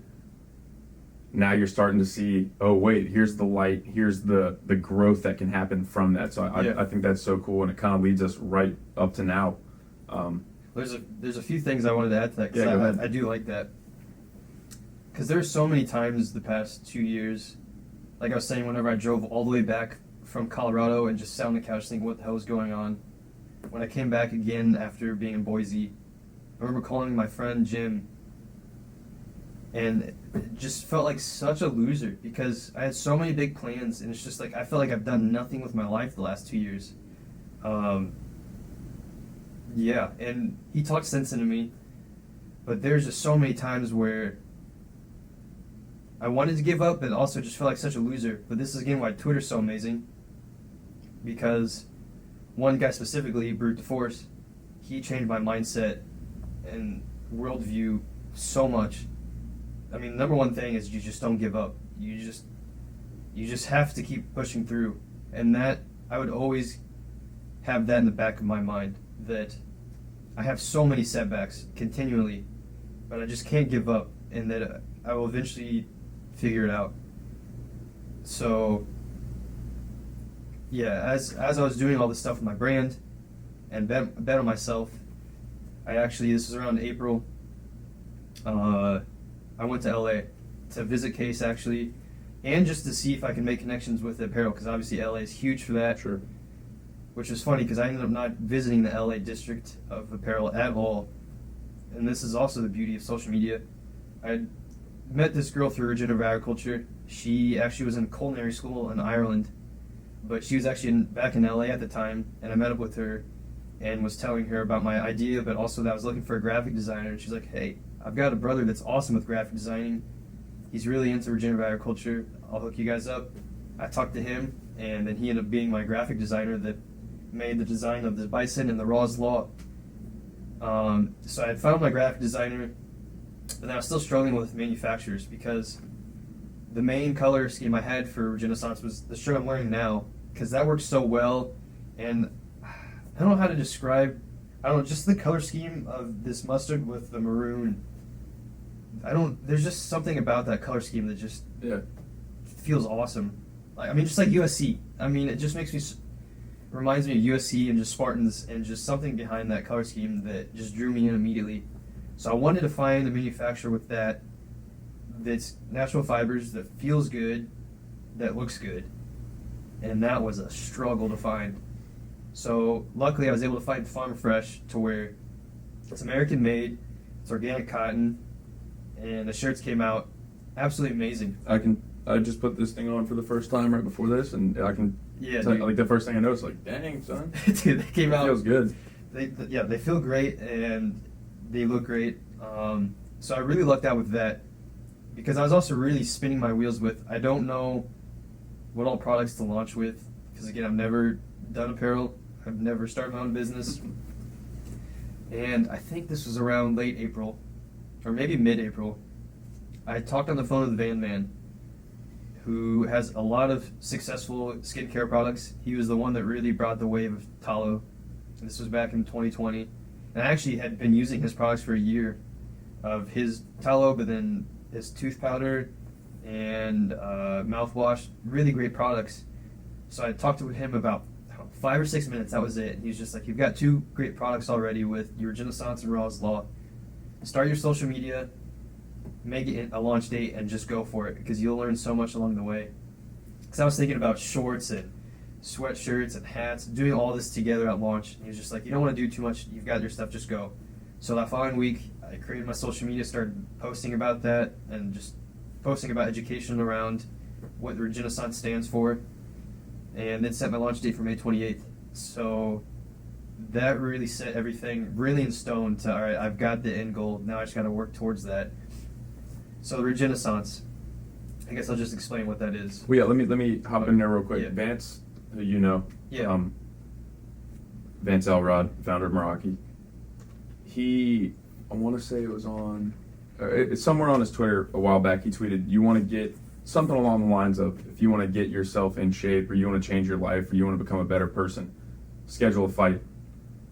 Because if you schedule a fight, in 8 weeks, some dude's going to try to beat the shit out of you. Yeah. And I think that specific example of the fight can be extrapolated into so many other things, so many other realms or arenas, figuratively. The fight for you that you scheduled was the launch. Mm-hmm. For somebody, it might be that trip. Mm-hmm. Like, they're buying the ticket, fuck it, we're doing it. Or sending in your 2 weeks for your job. Like when you're staring something in the calendar that, like, you've committed to and that there's no turning back from, lest there be a severe consequence, it'll get you in check. So I think that's more power to you, especially going through what you were going through, like sticking with that launch. And I think that's, in hindsight, I'd be interested to hear your perspective. That's probably one of the things that really, like, sent you going. You had the launch and you stuck to it and you just went. Yeah, because, I mean, looking back, it was about 2.5 months from when I first got the idea to launch, which I'm pretty happy with. But yeah, so I had the launch date in mind, and I finally gotten the shirts and whatnot, and I just started really posting on social media about all the topics that Regenaissance stands for. So Regenaissance, it takes 2 words, regenerative and renaissance. So obviously regenerative agriculture, which is relatively new. I mean, Joel Salatin's been talking about this for a while, and so have others. But fortunately, it's becoming much, much more mainstream, and hopefully it becomes the norm, because it's the correct way to do agriculture, especially compared to what we've done from the dawn of agriculture, essentially. But then also our bodies have the ability to just regenerate, very resilient if you take care of it. I mean, after years and years of not taking care of it, if you're actually very intentional, you can really heal within. But then Renaissance, I think we're in a new Renaissance era with a lot of things, but specifically with health. You see Liver King has just exploded on the scene, talking about liver, organs, nose to tail. Bone broth is starting to become much bigger. I mean, you go to grocery stores now, there's a huge selection of bone broths that did not exist a couple years ago. You see bone marrow, and just all these other things that cooking in tallow and other animal fats is becoming, I guess, back to the mainstream. So that's why I think we're in the new renaissance of that. And then why I chose bison. They are so incredible. When you think about the Great Plains era, where we had 50, 60 million bison, very lush grass. I mean, such tall grass that it would come up to the size of horses. Very fertile land, the best farmland in the world. They are actually better for our environment than cattle, and cattle are incredible for that. They themselves are incredible for us. So it all really comes full circle. But going back to how I was saying we're so disconnected from our food, I really want to go back to how we were. I realized when I was talking to one of my friends, Al, he made a very good point that this whole brand is about reconnecting us back to the natural world, not just reconnecting us back to our food. Because that's so true whenever he told that to me, that just clicked. That's what I'm trying to do with this. Going back to having those relationships with farmers and ranchers, actually going on to those places and experience working for a day, because even just volunteering for a day and actually doing the nitty-gritty work will open up to your eyes just how much goes into this, how much work they have to do day in and day out just to get food for you all, and good quality food, not the BS that's in industrial factory farms. Well, I have two things real quick. Yeah. Number one, the bison. Until just now, I've never drawn the conclusion I'm about to state. But when you learn about bison history, which I've read American Buffalo and done a little bit of research about the arc of bison in America. American Buffalo, by the way, Steve Rennell, phenomenal book. Cannot recommend it enough. You would think it might be boring because it's about buffalo, but it's fascinating and very, very easy to read. If you take the arc of buffalo or bison and superimpose it onto the human arc in the West, at least, or let's say America specifically, buffalo were the premier thriving wild game or wild animal in America. They were everywhere. I don't know the exact extent of their habitats, but it was damn near the whole country, a lot of it. And you can obviously speak on this better than I, but they were, you said 50, 60 million, something crazy like that. Mm-hmm. My understanding is we got down to 1,000. Yeah, I was about to say 7,500, something like literally a minuscule amount of buffalo, and most of those weren't even wild. Right. They were in captivity. So you think about this thriving,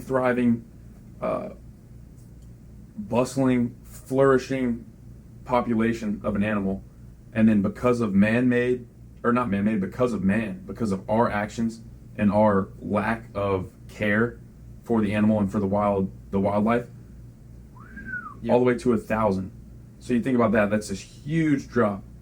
And now we're at several 100,000, if not pushing close to 1 million. I don't know if you know. I don't know off the top of my head, but my understanding is it's like several 100,000 in America, thanks to people like Ted Turner and hunters at large. So it's this huge arc for people listening. It's like you go up and then it goes way, way, way down, and then it's on the way up again. So you superimpose that arc onto humans. Mm-hmm. I believe that we were these thriving, incredible creatures, living such vital and sovereign and phenomenal lives at large. Mm-hmm. Not everyone. Yep. But then through the years, last 10, 20, 30, 40, 50, 60 decades, last century really, I think we've kind of hit that arc that the buffalo hit because of actions of man, with pharma, different health things, all the greed, the corporate greed, more or less. We kind of went down there, and I would say that kind of peaked, hopefully, at the pandemic. But the thing you kind of talked about it, the things that are coming mainstream. So this is what I'm trying to say. It's not exact, but the way that I'm thinking about it is that we hit this arc of thriving, and then we kind of have slowly but surely made our way pretty damn low. And because of people like yourself, because people like Liver King, Soulbra, all these people on Twitter, I think we're starting to hit that uptick that Buffalo have been hitting the last 10, 20 years, which is kind of cool, the connection that it makes to your brand. I've never thought about that, and that was kind of long-winded, but it's very cool. I agree with that, but I also disagree in that we've peaked. I think we're getting worse and worse, but that's why I'm so intentional about this. So Regenaissance, as I was, what the whole principles are. So again, going with reconnecting us back to farmers markets, having that good quality food, because the food that they produce is vastly different than the food that we buy in a lot of the stores. It's even better for you than a lot of the stuff in the stores. The taste is just unreal. I mean, the farm I worked on in Pennsylvania, where I had 100% of my meals from everything on the farm, mouth-watering, delicious, very nutrient-dense food, to where I never thought about eating junk food. I mean, obviously you'd still have that here and there in the real world, but it's crazy how much better that food is. But then it's also, like I was saying, this is huge about raising awareness and educational, because there's so much information online, a lot of misinformation online that's very deliberate. So, take for example, we've been eating eggs for 6 million years. Now all of a sudden we're being told that that's bad for us, and cholesterol and all that bullshit. The saturated fat's bad for us when it's vital for brain development, especially for children. Red meat causes cancer. Animal agriculture is causing climate change. Raw milk should be illegal. So I'm pushing back to all of that. Raw milk should be illegal. Yeah. Yeah, I want to clarify. Yeah. that's the mainstream. And that's what I used to think. I didn't have raw milk until last year, and I realized, wow.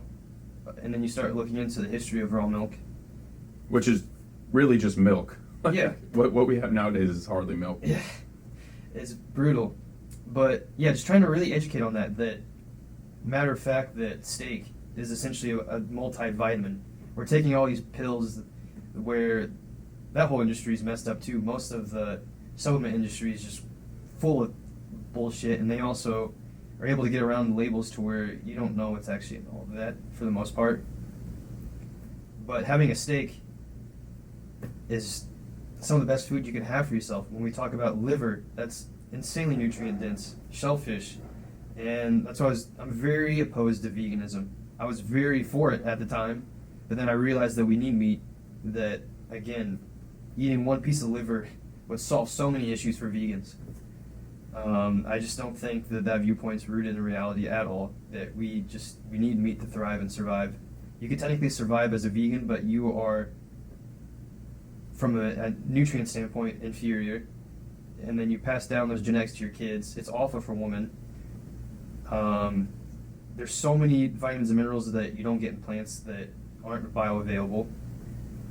So yeah, I mean that's a whole rabbit hole in and of itself. So it's just really educating and pushing back to all of that stuff, and especially with education around climate change, because I'm glad you mentioned that's the one that I wanted to hit on the most. Yeah, because it's very deliberate. I don't care if this sounds very tin hat or conspiracy at all.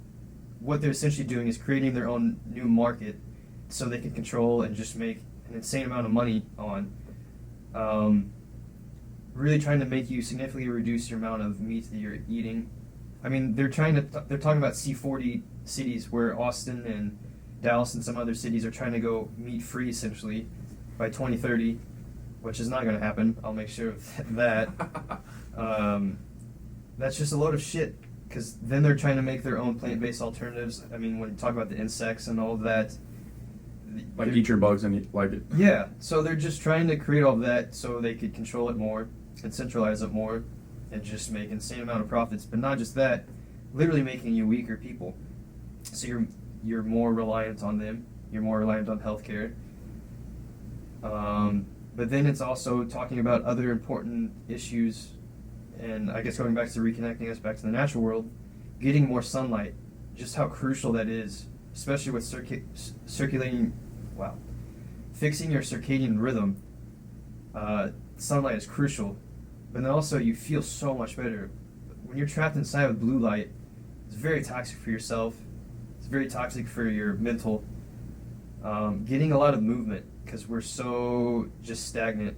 I mean, you have stressful jobs, and then you go home, and instead of going outside and getting a walk in or sitting in the grass and grounding, you're inside on the couch watching TV or playing video games for the rest of the night, and then you go to bed and you do it all over again the next day.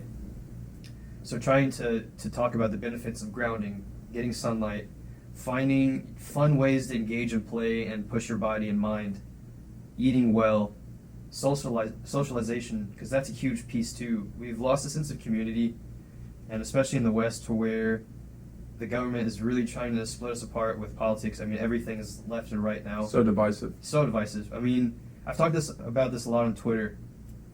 I was very fortunate in the neighborhood I grew up in. Politics didn't matter. You're just out, you're waving and talking to people that you walk past. I mean, this is a huge piece whenever I was taking care of my brother. Just how many people helped us out. They didn't necessarily know what to do, but they were there to help. And that means the world. That's becoming, I guess, a less and less of a thing as we're so divisive. Because it's identity politics. It's like people, George Washington has a quote about this, about how, I'm going to paraphrase, but we must be wary of political parties, for people will associate more heavily and root more heavily for the political party than the country. So they'll become so much of their identity will become a part of, or they'll identify so much with the party that they'll actually forget about the country, when in reality, what is the party for? It's supposed to be for the country, or the greater tribe, as I like describe that. it. So that's also, like, the community is a huge aspect too, because that plays into part of your mental, your stress management, your social life, and It goes back to your play too, like playing with other people. That's like, we've been doing that for ever. our entire existence. Yeah. Forever. I mean, that's why Austin's, to me, is the best city to be in, because especially from a health perspective, there are so many different communities. I mean, we're in Squatch recording studio, but they have an awesome mini fitness community. There's this new endorphins running community that is going to explode. So the running community here is amazing. There's just so many little niches to where it's so welcoming to be a part of these. And so once you start going to those, you're not only pushing your body and mind through physical exercise, you're socializing, you're making new friends. And so your cup's really empty, but whenever you have these things, it starts becoming more and more full. And then that translates into eating better and potentially sleeping better. And that just snowballs to where you are really improving your health for I guess, longevity's sake. Because my whole mission in life has been wanting to break the generational chain on health and nutrition. This was even before learning about agriculture. That was the mission that really clicked with me, because I realized parents pass down all their knowledge to their kids. And that includes nutrition and what you eat. So going back to when I was saying that I don't think we've peaked in terms of how bad our health is, and that's because it's only getting worse. 75% of America is either overweight, obese, or severely obese. Probably more than that. Kids are getting non-alcoholic fatty liver disease. I think it's between the ages of 15 and 19. It's like 7%, which is insane. And that's only getting worse and worse. So whenever you see those kids, you're going to make the assumption that their parents are unhealthy. Pretty much 99 out of 100 times that's the case. Kids are innocent, like you're saying with 7-year-old with bone cancer. That's the same with what they eat. They don't know any better. That's the point of the job of the parents. What pisses me off more than anything is hearing parents, they'll do anything for their kids. They're willing to take their lives for the kids, but they're not even willing to live for their fucking kids. And so it's so frustrating that, I guess that also goes back to why there's so much misinformation online, and why I'm really trying to push back to that and really honing in on the parents and people that want to become parents, because it's not just helping with the people that live now, but that's saving bloodlines for future generations. Because I'm very worried for the Gen Z and the upcoming generations, because the health trends continue to get worse and worse. And then, like I'm saying, they're being pushed back. They're being told to not eat meat, thinking that animal agriculture is causing climate change. Whenever you look at the UK, specifically England, they're the biggest vegan, I guess, culture in the world. And just seeing all these videos of the younger generation talking about climate change and talking about animal agriculture, and then they're being interviewed, it's clear as day that they're just ripping off. Yeah, they're being fed lies, and they're just regurgitating that. And it's sad, because that trend is only getting bigger. I mean, there's a thing in Ireland. I don't know how much truth this was rooted in, but like there was some idea of like slaughtering 200,000 cattle, I believe, because of climate change. But then when you look at their Q1 results of 2023, beef imports are much higher than the previous year. So they're importing more, but yet they're trying to tell you to kill all their cattle in the name of climate change. It's asinine. Yeah, that alone should make you question their motives. If they're saying that climate change is caused from animal agriculture and they need to kill it, yet they're importing, which causes climate change, how does that not make you think about what's actually happening? And that's happening around the world. I mean, same for the Netherlands. They're really trying to control farmers, which is why they've had these massive protests. You just mentioned something. Importing. So it's a huge bait and switch in my opinion. Yes. It's, oh, these cattle are bad. These cattle are bad. Like, we need to get rid of these cattle.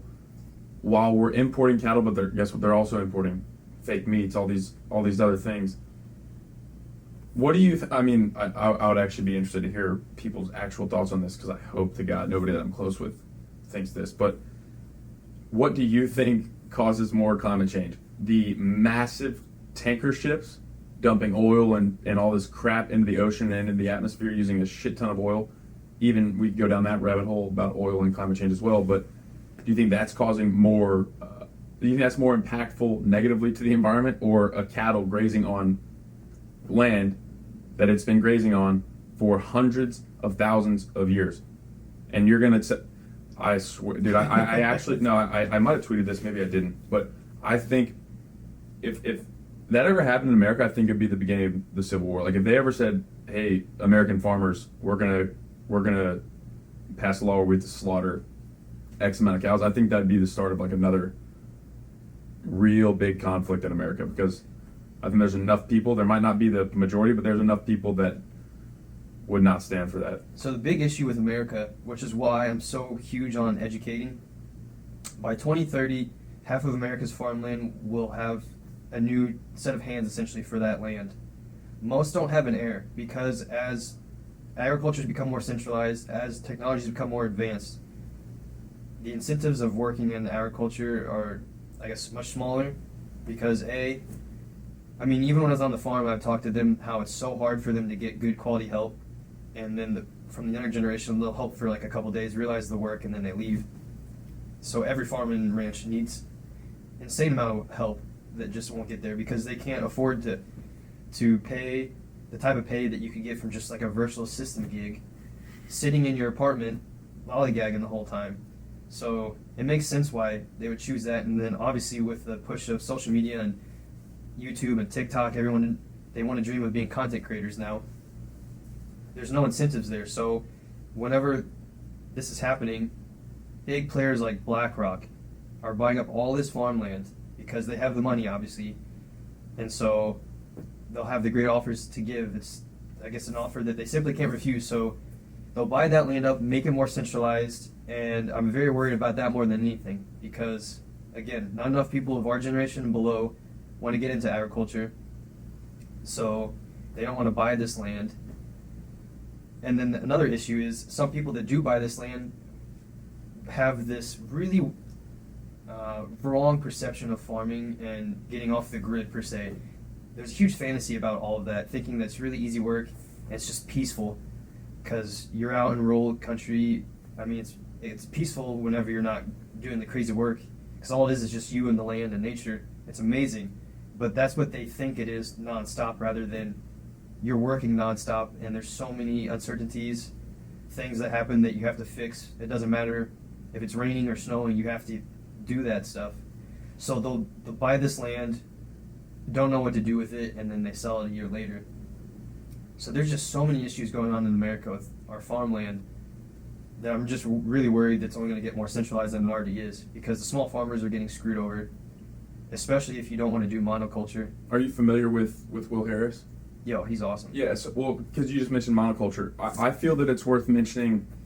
I don't fault the vast majority of farmers, because I think the vast majority, even monocrop agriculture in these 100,000 acre Iowa cornfield, like all these massive farm operations, I don't fault them entirely at large for this reason. I think they're stuck between a rock and a hard place, because big corporations like BlackRock and Bill Gates and China, for some reason, owns a shit ton of our land. Mm-hmm.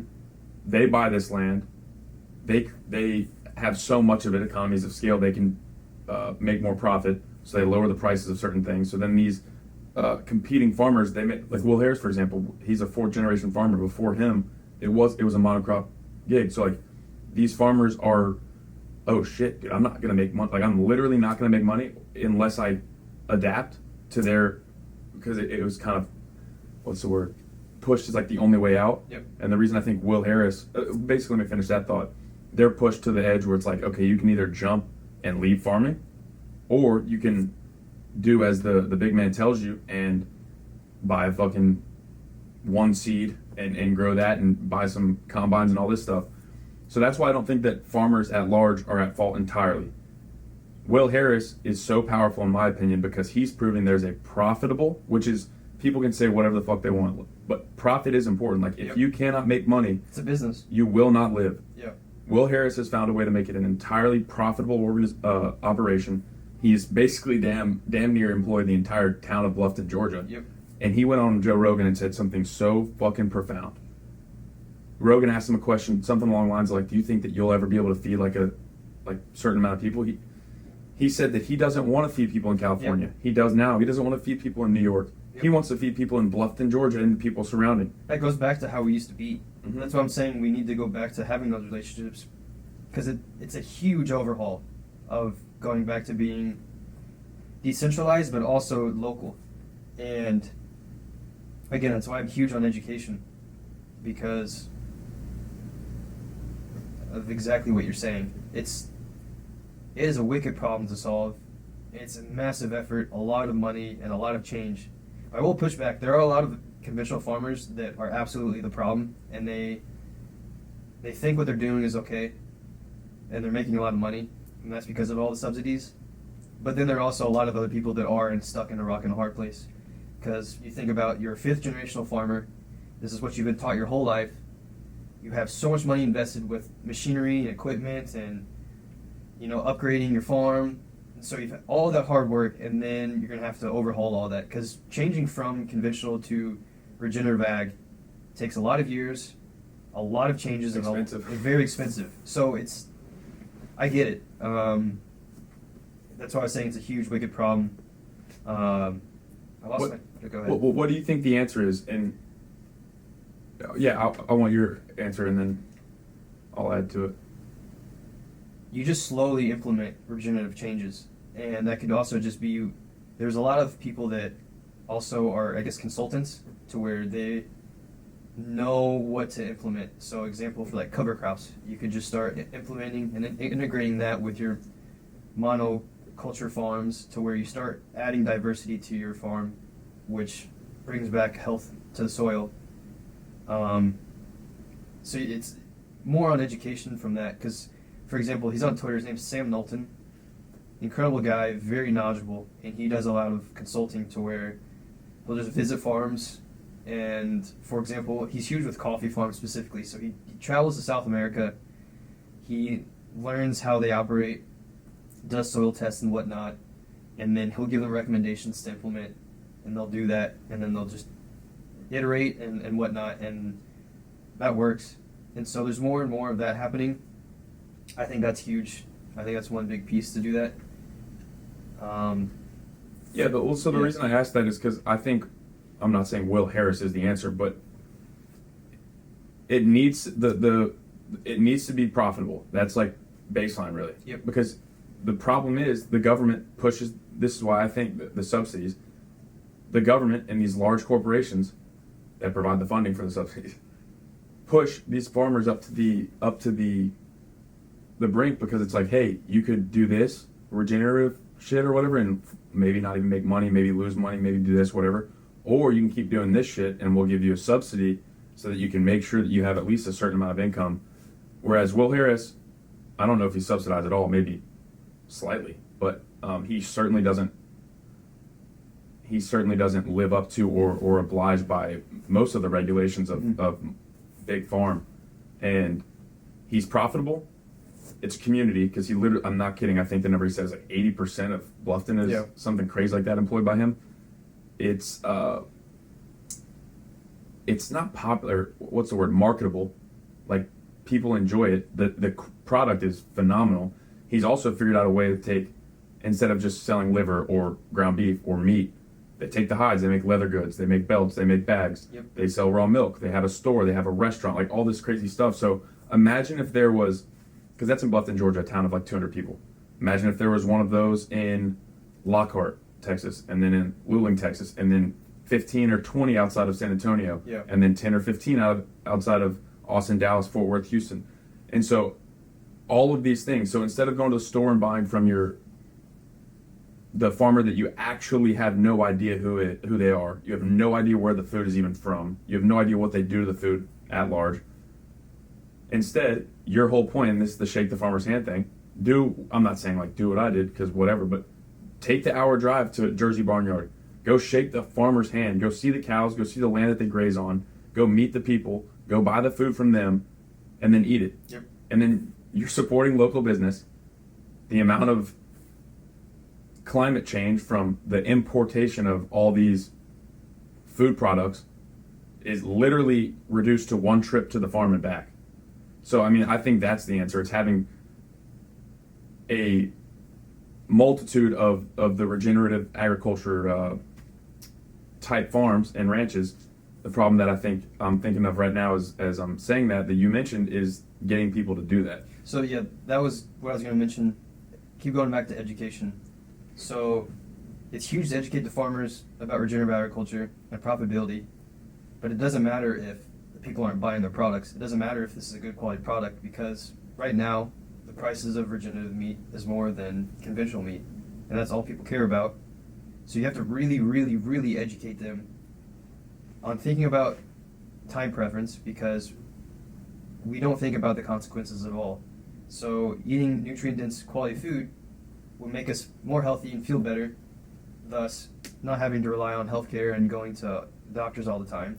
So you're saving money in the long run, but short term it looks like you're spending more. So you have to really be intentional about that educational piece, because they're going to be like, whenever I worked on the farm and did farmers markets, there was a lady that would haggle me all the time why our produce was a couple dollars more than down. I think it was the corn. Why the corn was like $2 more than the two stalls down. That's because they would spray theirs with conventional crops. We didn't do any of that. It was all regenerative raised. So that mindset, which I totally get, since I mean, how we view life is with money, and as inflation's getting worse and worse, groceries are getting outrageous. You just have to be very intentional about educating them and thinking long term about all that. And then once they actually feel better of eating that food, then that starts to click and snowball. But it's a very long process on both sides of education, because you need both to work in order for it to work. Sure. You need to unlearn while you learn. You mentioned that earlier. And kind of a specific detail, you spend more money on that food, $2 or $3 a pound for ground beef, whatever, that's regeneratively raised, pasture raised, no other bullshit. The amount of minerals, vitamins, and nutrients that you're going to get are exponentially more. It's not even linear. It's very rarely in life is anything linear. That's exponential nutrient density. Yeah.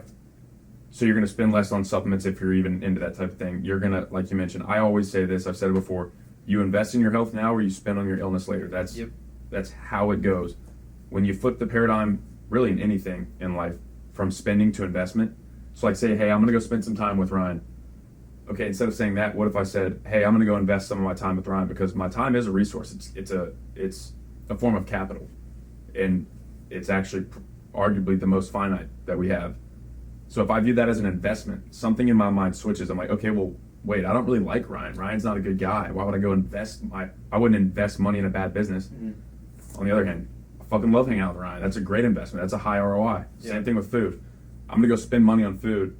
Oh, and since it's an expense, I'm going to try to minimize expense. So I'm going to spend the least amount I can, instead of saying, you know, I'm going to go invest in some food. What would be the best ROI? Probably the thing with most nutrients that's going to allow me to spend the least later, or invest the least later on my illness. So that's a little bit of a specific paradigm, but I think it plays into this. Yeah, and it makes me think there's tiers to this too, because I'm realizing even before you're switching to regeneratively raised food, you just need to start just changing your diet overall, because kids, 2/3 of their diets are ultra processed food now.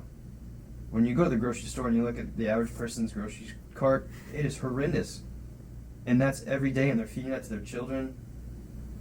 So even before, switching to regenerative, it's just switching to eating good food. It doesn't matter if it's conventionally raised. I don't even care if it's conventionally raised produce, meat. That's still better than everything that's in the middle of grocery stores. Just all fake products that are chemically designed to make you addicted to it all. That's why it's such a challenge. Like, it's such a wicked problem because I grew up with that food, and that's why whenever my brother died, it's just like I was a kid again because I had severe issues with food. I was very addicted to just junk food. I would drink 2 sodas a day, eating Cheetos and all that garbage. That was a daily occurrence for me, and that's very tough to break. So that's why you have to just not buy it. And as you're able to make healthy but delicious food, because we now think that healthy food equals not good tasting, which is not true at all. You can make all the amazing food and never get sick of it. Follow Case Bradford and look at his potato potato bun burgers and then his raw milk ice cream and tell me that doesn't look fucking delicious. Exactly. So yeah, that's why there's tiers of that. You just gotta educate on just not eating so much garbage every single meal, and whenever you eat even whenever you snack, it's just awful food. So that's the first tier, and then switching to just meat, produce, honey. It doesn't matter where it's coming from at the start. And then tier 3 is, okay, as you're eating that food and starting to feel somewhat better, going to the actual really good quality food. I think so these are not semantics, I wouldn't say, not even close, but you said there's levels. From a first principles standpoint, this is what I believe. I believe it starts with questioning, and I got to give a shout out to my buddy Alvin, who was on this podcast early on, who is doing just what you said. He grew up a certain way, and it started with baby soap. He had a son, and he's like looking into baby soap. He's like, why the fuck is there baby soap? Why can't they just use my soap? Like, what's in my soap that affects a baby? His family's bloodline, like his bloodline, will be changed for eternity because of that. Because he chose to question something and actually look into it and then actually take control. Yep. So that literally, like, I'm telling you, he grew up in like we all did. Baby soap led to diapers, led to vaccines, led to diet, and so his son's been eating like steak and avocado since he's like 4 months old. And I'm like, your son's gonna be a fucking savage. Yep. And your son is gonna realize how much better he feels than all his dumbass friends, and then he's gonna feed his son that way, and so on and so forth. Yep. So that to me is like so inspiring because I'm like, here's a guy that I know personally that is doing exactly what you're doing, and to harken back to tie it in with the first principles. The first principle, in my opinion, is questioning. And for you, it was these series of events, your own health and your familial circumstances that led you to question. Everybody's got their own impetus for questioning. I mean, that's why with Regenaissance, there's so many crucial topics to where it will make you question something just like that. Or whenever you start walking and going outside, and how much better you start feeling with that. It's just one little nudge makes you start going down the rabbit hole of everything. Because when you start realizing the messed up food system, then you start going into other industries, and it opens up. I hate how now talking about escaping the matrix, but at the same time, it's just like you get that third person point of view, and you start just realizing what's going on to the world and how unnatural. That's why I'm saying my whole goal is reconnecting us back to the natural world, because we steered so far away from that. I love modern day technology. I love where I live and the time I live, but we're the most disconnected we've ever been in the history of humankind from how we have always been, and now we're seeing all the consequences of all that. There's a way to be hybrid about that, and that's what I'm trying to get at. Momentum is one of the most powerful forces in the world, and maybe, I wouldn't even say maybe, with certainty, the Regenaissance and the message that you use social media, which is another conversation in and of itself. You talk about being disconnected. You can use social media as a tool instead of being used by it as a cog in the machine. Oh yeah. And you've done that. Maybe one post that you post, or one person seeing me wear this Raw is Law shirt, like, hey, what is that? Oh, actually, then we have a conversation about raw milk. Yep. I love to think about this stuff. Maybe that's the conversation that actually changes that person's life. Where they're like, raw milk. They look into raw milk. Then they look into their meat. Then they look into their clothing, and so on and so forth. Because that's how it happened for me. It's like there wasn't like this one instant, but it started with athletics, and I started questioning things, and blah, blah, blah, and now I'm here for you. Everybody's got their journey that starts with a question, and it fires me the fuck up to think about that shirt or that Make Milk Raw Again hat or your shorts. Yeah. To be a conversation starter. It's like, hey, what is that? Like for Tyro glass, for me, like this glass bottle, it's like, that's what I want. I want somebody to carry that and be like, what the fuck are you doing, bro? Yeah. And then I can talk to him about it. And maybe it's that conversation. So I'm so fucking stoked to rep this, dude. I'm serious. Like, it just gives me hope because I envision it being that thing for somebody, that first step in that direction. Well, that's what's been really interesting and powerful are the messages I've gotten. And then especially with people I haven't talked to since high school. Because once this changed my perception of Twitter, it really changed my perception of just social media as a whole. Of everything I share on Instagram, I just try to be informative. So whether that be I started using Van Man's skincare products, I would just share that out with tallow, and then I have blue light blockers whenever I get out in the sun, grounding, all this stuff. I'd get comments about that stuff, and then they'd see I started the brand, and they start implementing some changes to their lives. And that is the beauty of social media, is using it as a tool like that. And yeah, it's just incredible. There's one message I received from this couple that live in America. They had a fire and lost everything in their house. And it was 6 months after that. He said he bought 2 shirts for me, or for him and his wife. And that was the first clothes they intentionally bought because of everything that the Regenaissance is about and how on board they are with that. Man, just getting stuff like that is just so incredible. And that just fuels me too, because whenever you put it into numbers, so like I was saying, 75% of America is unhealthy. So you take 321 million Americans, so 75% of that is millions and millions and millions of people. I don't know the actual number. Let's take 1% of that. That's still millions of people. If I could just target that, that's helping so many people. And then, like I previously said, I'm not just helping those people. Like your friend changing his bloodline, I'm changing my family's bloodline. All these other people will too. So just thinking about the future generations is very powerful. So that's all I focus on, because I know there will be a lot of people that will just shoo this away and continue on their unhealthy lives and will pretty much perish a brutal life. But there will be so many others that will take that change, and this is that nudge, and that's all I care about. It is so... I don't even know if there's a better way to say it. It's so fucking cool to see and hear you share that. And we talked about it at the park last week or 2 weeks ago. And you actually brought up like some concerns with this paradigm, but because you felt that it made your family feel like pawns, your brother and your mom. Fortunately, again, this was what's great about Twitter. I posted that question that night and got some incredible responses, and that completely changed my viewpoint of all that. Yeah. But keep going. Because to me, dude, and I'm not sitting here in your life, in your arena, and my mom is still with me, my brother's still with me. To know, we talk about question. If that's what had to happen, if God had to use those instances for you to question what's going on, so that you can impart the questioning into other people's lives, so that not just one, not just two, you mentioned it. Who the fuck knows where the Regenaissance is going to go 30, 40, 50 years down the line? How many lives will literally be changed as a direct result from what you've been through? Mm-hmm.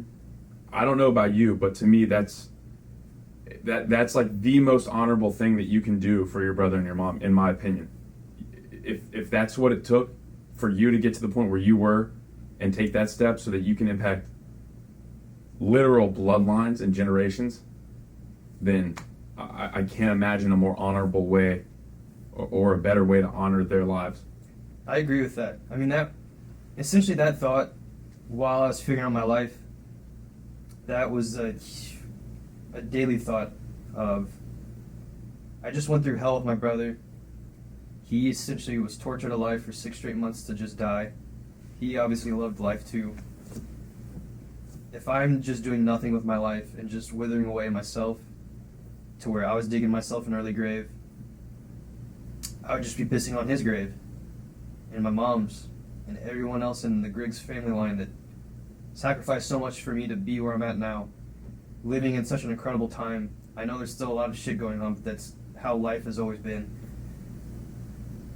I knew that I didn't know what I wanted to do. I just knew that I cannot just be disrespectful to my brother like that. I mean, why would I go through all of that just to piss it away? So that will stick with me until I die too. So cool, man. So powerful too. And we're pushing the 2-hour mark. I got one more question, and then to wrap it up. So Twitter. I mean, for me, I've only been on Twitter. I used to think Twitter was like the lame social media. Really, I was like big on Instagram and all that stuff. But Same.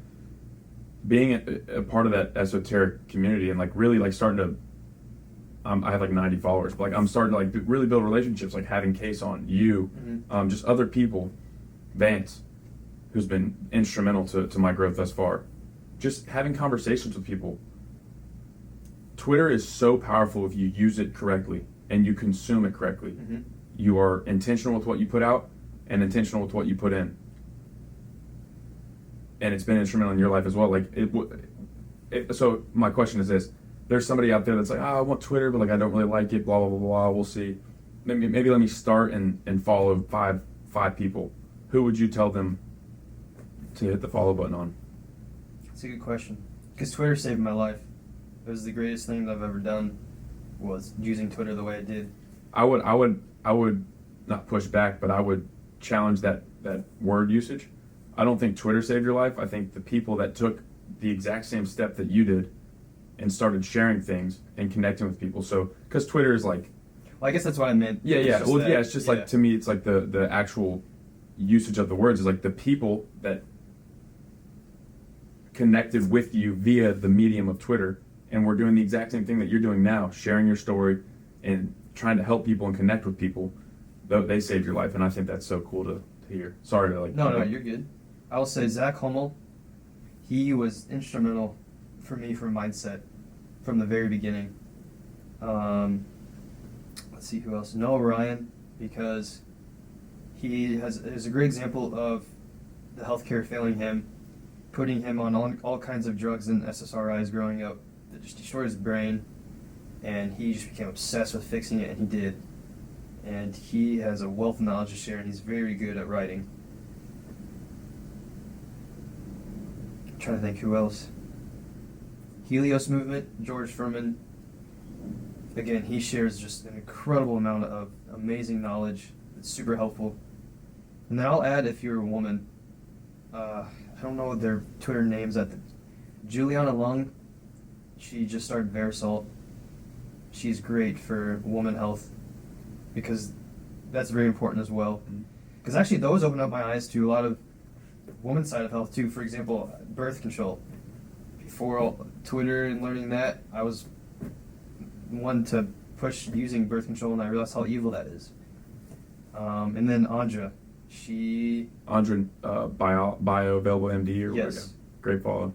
So I would say those 5 are incredible. I mean, I could give a huge list. Yeah, well, if you just see who I follow, especially from like the very beginning, yeah, man, there's just so many awesome people that just want to help out, and it's all free. That's the thing. I mean, it's not free in the sense that you're using your time, but you don't have to pay to read what they're sharing.